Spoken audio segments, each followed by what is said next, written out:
ularning barchasi haqiqiy bo'lmagan yoki soxtalashtirilgan fake hujjatlardir. Lekin bularning barchasi biroq fantastikani oshirish uchun. SCP-001 prototip haqida aniq ma'lumotlar mavjud emas, lekin shunga qaramay ular boshqa anomaliyalarga o'xshash. Masalan, SCP-001 maxluq, SCP-001 darvoza qo'riqchisi. Bular SCP jamg'armasini nafaqat butun borliqni tugashiga ham olib kelishi mumkin. SCP-001 haqida to'liq bilish uchun Dr. Graysning ma'lumotlarini eshitishingiz kerak.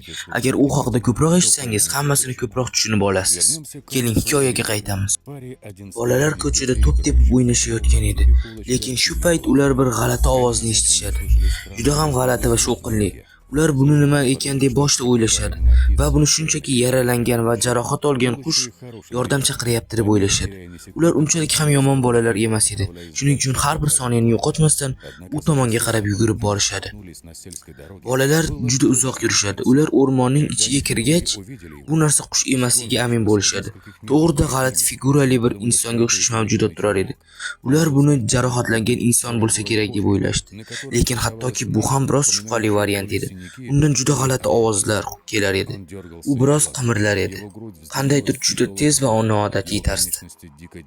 Ular undan shubhalangan holda so'rashdi: "Hoy janob, sizda hammasi yaxshimi?" Bu juda g'alati edi. U asta-sekin boshini ko'tardi. Sekinlik bilan o'rnidan turdi. U juda baland edi. U taxminan 2 metrga cho'zilar edi. Bolalar esa uni oldida juda ham past edi. Bu juda baland figurali odam. Endi ular tushunishdi. Bu aniq inson emas edi. Lekin qochishga ham kech bo'lgan edi. Ular qorong'ida baribir uni inson deb o'ylashga harakat qilishar edi. Uning shakli insonnikiga mutlaq o'xshamagan. Juda baland va ikkita qandaydir uzun tirnoqqa o'xshagan oyoqlari bor edi.